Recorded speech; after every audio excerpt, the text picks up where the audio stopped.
Hello viewers. तो आज मैं आप लोग के साथ शेयर कर रही हूँ एक सर्वाइवल मूवी जिसका नाम है the society of the snow. ये एक सच्ची घटना पे बनाई हुई मूवी है जहाँ पर बर्फीले पहाड़ों पर एक प्लेन क्रैश हो गया था और बचने की कोई उम्मीद नहीं थी। और वहाँ पर कुछ लोगों ने बहुत मुश्किल से सरवाइव किया, वो आप इस मूवी में जान सकेंगे। और ये कहानी है खुद पर एक यकीन और उम्मीद की, जो कि हमें सिखाती है कि ज़िंदगी में जितनी भी मुश्किल आता जाए हमें उनसे हारना नहीं चाहिए। तो दोस्तों, ये मूवी आपको बहुत पसंद आएगी, तो एंड तक ज़रूर वॉच करें। तो मूवी के स्टार्ट में हमें 1972 का वक्त दिखाया जाता है, जहां हम स्कूल के कुछ दोस्तों को देखते हैं जो कि रग्बी के टीम में थे। और वो सब एक प्लान कर रहे थे ट्रिप पे जाने का। उस वक्त एक एयरफोर्स प्लेन सेंडिया को जा रही थी। उस रग्बी टीम में तकरीबन 19 लोग थे और प्लेन में तकरीबन कोई 40 पैसेंजर्स थे। ये सब अपने ट्रिप में बहुत एक्साइटेड होते हैं और जब प्लेन टेक ऑफ करता है तो अचानक से हिलने लगता है। उनका दोस्त सबको बताते हैं कि यहाँ पर बहुत सारे पहाड़ हैं, जो कि हर एक चीज़ को अपनी तरफ अट्रैक्ट करता है। तो जब भी प्लेन उस रूट से जारी होती है तो अचानक से वहाँ पर एक तेज़ आंधी आ जाती है, जिससे प्लेन डगमगा जाती है और क्रैश हो जाती है। इस प्लेन के दो हिस्से हो जाते हैं और आधा हिस्सा नीचे गिर जाता है और दूसरा हिस्सा बहुत ही दूर हो जाता है इनसे, जिनमें बहुत सारे लोग मर जाते हैं।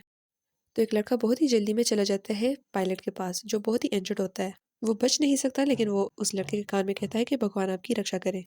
यहाँ पर सरवाइव करना बहुत ही मुश्किल होता है क्योंकि इधर -30 डिग्री टेम्परेचर होता है और अगर इतनी ठंड में इंसान उधर रहे तो मर ही जाएगा। और इतने में रात हो जाती है। रात को टेम्परेचर इतना कम होता है कि सब एक दूसरे के साथ जुड़कर बैठ जाते हैं। जब अगले दिन सूरज निकलता है तो उन लोगों को सूरज को देखकर बहुत तसल्ली मिलती है। प्लेन क्रैश होते हुए बहुत ही पैसेंजर मारे जाते हैं। इनमें कुछ ही लोग डिसाइड करते हैं कि वो सारी लाशों को एक जगह पर रख देते हैं और उसके बाद वो सारे बैग चेक करते हैं जिनमें खाने का थोड़ा सा सामान होता है, जिसे वो थोड़ा थोड़ा करके सब में बांट देते हैं। मार्सेलो टीम का कैप्टन होता है जो सबको बताता है कि हमें कम खाना चाहिए, खाना सेफ रखने के लिए। यहाँ पर सर्वाइव करने के लिए उनको खाने की बचत करनी होगी। ऐसे जब दूसरी रात हो जाती है तो रात को ठंड बहुत होती है और वो सारे बैग्स को इकट्ठा करके प्लेन के जो होल्स होते हैं उनको कवर कर देते हैं और उसके अंदर जाकर सारे इकट्ठा सो जाते हैं ताकि उनको सर्दी ज़्यादा ना लगे। इसी तरह बहुत मुश्किल से सर्वाइव करके उनके 3 दिन गुजर जाते हैं। इनमें से वो अपने एक दोस्त के पास आ जाता है जो बहुत इंजर्ड होता है और वो बताता है कि उसकी माँ मर गई है और उसकी एक बहन अभी जिंदा है जो कि जख्मी हालत में है। अगले दिन वो सारे लोग बैग्स की मदद से एक क्रॉस बना देते हैं ताकि उधर ऊपर कोई प्लेन गुजरकर उस क्रॉस को देखकर इनकी मदद के लिए आ जाए। इन्हीं में उन लोगों की एक फ्लाइट आते हुए नजर आती है, जो कि ये रिफ्लेक्शन के जरिए उन लोगों को सिग्नल देने की कोशिश करते हैं।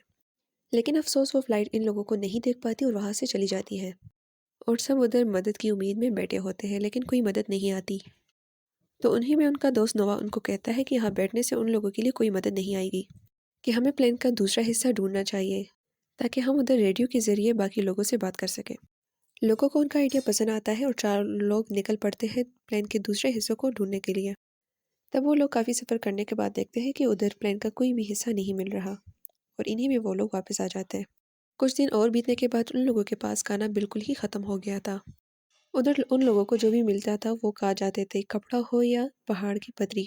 लेकिन उनमें एक बंदा रॉबर्टो सब लोगों को कहता है कि उनके पास खाना मौजूद है और उन लोगों को प्रोटीन की ज़रूरत है, तो उनको मुर्दों का मांस ही खाना चाहिए।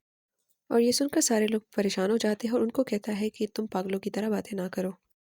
और कुछ दिन बाद नंदू की बहन की सांसें भी रुक जाती है। वो देखकर उनके सारे दोस्त भी रोने लग जाते हैं। नंदू सबको कहता है कि यहाँ पर सरवाइव करने के लिए कुछ ना कुछ तो खाना चाहिए। उनमें कुछ बंदे डिसाइड कर लेते हैं इंसान का मांस खाने के लिए और कुछ लोग बाहर जाकर मुर्दों के गोश्त को काट कर खाने लग जाते हैं। और इन मुर्दों में इन सब के रिश्तेदार भी मौजूद थे। कुछ दिन सब लोग मुर्दों का मांस खाकर सरवाइव करते हैं। अगले दिन कुछ लड़कों को एक सूटकेस में पुराना रेडियो मिल जाता है, जिसको वो चालू करता है तो उसके ऊपर न्यूज़ आने लग जाते हैं। न्यूज़ में ये बताते हैं कि उस फ्लाइट को ढूंढने के लिए सारी टीम परेशान हो गई है और टीम भी रेस्क्यू मिशन बंद कर रहे होते हैं। ये सुनकर सारे लोग परेशान हो जाते हैं और सारे लोग रोने लग जाते हैं। उनके लिए जिंदा रहने की कोई उम्मीद नहीं रहती क्योंकि अब उन लोगों की मदद करने के लिए कोई भी नहीं आने वाला। उसके बाद कुछ लोग हिम्मत करके सोचते हैं कि हम प्लेन का दूसरा हिस्सा ढूंढने के लिए निकल पड़ते हैं। जब वो लोग सफ़र करने के लिए निकल जाते हैं तो उनका सफ़र बहुत ही डिफ़िकल्ट और मुश्किल हो जाता है क्योंकि वहाँ का सेंटीग्रेड -50 में रहता है। और जब वो लोग बहुत मुश्किल से प्लेन के दूसरे हिस्से तक पहुँच जाते हैं तो वहाँ पर उन लोगों को काफ़ी लाशें मिलती हैं जो बिल्कुल बर्फ़ बन चुकी होती हैं। और वहाँ पर बॉक्सेस में कुछ कपड़े होते हैं जिनको ये लोग अपने पास रख लेते हैं। रात गुजारने के लिए उन लोगों के पास कोई भी जगह नहीं होती, इसलिए वो एक दूसरे के साथ लिपट कर ही सो जाते हैं। अगले दिन वो सारे लोग वापस आ जाते हैं और सबको बताते हैं कि उन लोगों ने बहुत मुश्किल के साथ सर्वाइव किया। लेकिन इन लोगों को उधर कुछ खास नहीं मिला। जो हिस्सा ये लोग ढूंढने गए थे वो हिस्सा इन लोगों को नहीं मिला। एक रात सब इकट्ठा होकर प्लेन में बैठ जाते हैं और उधर ही बर्फ का एक बड़ा तूफान आ जाता है, जिसकी वजह से उनका प्लेन ढक जाता है। सारे लोग उस बर्फ के अंदर ढके हुए होते हैं और एक एक बहुत मुश्किल से निकल आते हैं। इनमें कुछ लोग बर्फ के अंदर ही मर जाते हैं, जिनमें कुछ लोग बाहर आने की कोशिश करते हैं, लेकिन तूफान इतना तेज होता है कि बर्फ से बिल्कुल ही दब जाता है। और उसके बाद वो बहुत ही मुश्किल से बर्फ में एक हॉल बना देते हैं ऑक्सीजन लेने के लिए। बर्फ में दबे होने की वजह से उनका कैप्टन मार्सेलो भी मारा जाता है। जब वो आंधी टल जाती है तो नोवा को अंदर घुटन हो रही होती है और वो प्लेन का कांच तोड़ने की कोशिश करता है ताकि वो बाहर निकलने की कोशिश कर सके। और वो कांच टूटने के लिए अपने पैर से मारता है, जिसकी वजह से उनके पैर में कांच अंदर चला जाता है। लेकिन वो फिर भी हार नहीं मानता और बाहर निकलने की कोशिश करता है। काफ़ी कोशिश के बाद उन लोगों को निकलने का रास्ता मिल जाता है। सारे लोग उसी हॉल से बाहर निकल आते हैं और लाशों को भी बाहर निकाल कर एक साइड पे रख देते हैं। और इनमें जो लोग इंसान का मांस नहीं खाते थे वो भी जिंदा रहने के लिए इंसान का मांस खाने लगते हैं। फिर अगले दिन कुछ ही लोग निकल जाते हैं प्लेन का दूसरा हिस्सा ढूंढने के लिए, क्योंकि उनके पास और कोई भी उम्मीद नहीं बाकी रहती। इनके साथ नोवा भी होता है, जिनके पैर में कांच आने की वजह से इन्फेक्शन हो जाता है और वो आगे और नहीं चल सकता। इसलिए वो बाकी दोस्तों को कहता है कि वो अपना सफ़र जारी रखे और वो वापस प्लेन में जा रहे हैं ताकि वो आराम कर सके। बाकी तीन दोस्त आगे बढ़ते हैं और आगे का सफ़र जारी रखते हैं। काफ़ी घंटों चलने के बाद उन लोगों को वो प्लेन का हिस्सा मिल जाता है, जिनमें रेडियो और बैटरीज होती है। और ये लोग काफ़ी दिनों से प्लेन की यही बैटरीज ढूंढने की कोशिश कर रहे होते हैं।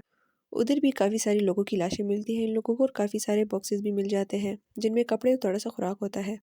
वहाँ पर एक रेडियो भी होता है, जिनमें ये लोग कोशिश कर रहे होते हैं कि किसी के साथ रब्ता करके अपने लिए हेल्प मंगवाए। लेकिन अनफॉर्चुनेटली कोई भी उनकी बात नहीं सुन पाता और इन लोगों की ये आखिरी उम्मीद भी ख़त्म हो जाती है और वो लोग काफ़ी मायूसी के साथ वापस आ जाते हैं। इसी तरह दिन गुजरते जा रहे थे और मांस भी ख़त्म होता जा रहा था और इन लोगों के पास खाने के लिए कुछ और नहीं था। उनके बाकी दोस्त नोवा को कहते हैं कि तुम्हारी तबीयत बहुत ख़राब है, तुम्हें मांस खाना ही चाहिए ज़िंदा रहने के लिए।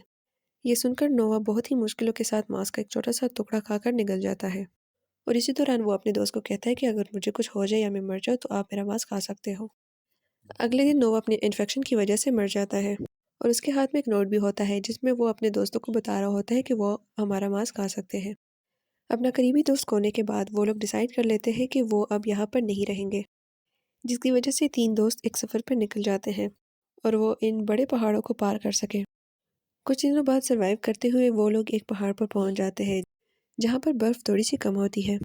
लेकिन वो लोग देखते हैं कि उनके आगे भी बहुत ज़्यादा पहाड़ है, जिसमें ये लोग सोचते हैं कि आगे रास्ता बहुत लंबा है और हमारे पास खाना बहुत ही कम है, जो कि मुश्किलों से हम एक हफ्ते तक आ सकते हैं। ये सुनकर उनका एक दोस्त वापस चला जाता है ताकि बाकी दो दोस्तों के लिए ज़्यादा दिन तक खाना चल सके। उनका साथी वापस आने के बाद सब लोगों को बताता है कि वो लोग अपने सफ़र में जारी रहे और मुझे पूरा यकीन है कि वो लोग हमारे लिए मदद ज़रूर भेजेंगे। अनकरीब 15 दिन ट्रैवल करने के बाद वो लोग एक नदी के किनारे पहुंच जाते हैं, जो कि वो बहुत ही खुश होते हैं। इन्हीं में वो एक घोड़े पर सवार एक आदमी को देख पाते हैं, जिसे देखकर ये लोग चीखने लग जाते हैं और उनसे मदद मांगते हैं। वो आदमी उनकी बातें हेडक्वार्टर तक पहुंचा पाता है, जिसकी वजह से उन लोगों को पता चल जाता है कि अभी भी पैसेंजर्स जिंदा है और उन सबको रेस्क्यू करने के लिए एक टीम भेजी जाती है। इन्हीं में उन लोगों के पास हेल्प भेजी जाती है और जब उनके पास टीम पहुंच जाती है तो बचे कुचे पैसेंजर्स काफ़ी खुश होते हैं और हेल्पर्स को देखकर वो खुश होकर चीखने लगते हैं और उन सबको रेस्क्यू किया जाता है और वो सारे अपने परिवार से मिलकर बहुत ही खुश होते हैं। और सारे 45 लोगों में सिर्फ 16 लोग सरवाइव कर पाते हैं और वो सारे अपने घर आकर सब लोगों को अपनी सर्वाइवल की कहानी सुनाते हैं। और इसी के साथ ये मूवी इधर ही एंड हो जाती है। इस कहानी से हमें ये सबक मिलता है कि इंसान को किसी भी वक्त में किसी भी हालात में हार नहीं माननी चाहिए। दोस्तों मुझे ज़रूर बताएं आप लोग को ये मूवी कैसी लगी और इनमें आप लोग को कौन सा बेस्ट पार्ट रहा, कमेंट सेक्शन में ज़रूर बताएं। और इसी तरह आप बेस्ट मूवीज़ देखने के लिए हमारे साथ जुड़े रहिए, हमारे चैनल को ज़रूर सब्सक्राइब करें। हम मिलते हैं आप लोगों से next movie and best story के साथ। Thank you so much for watching.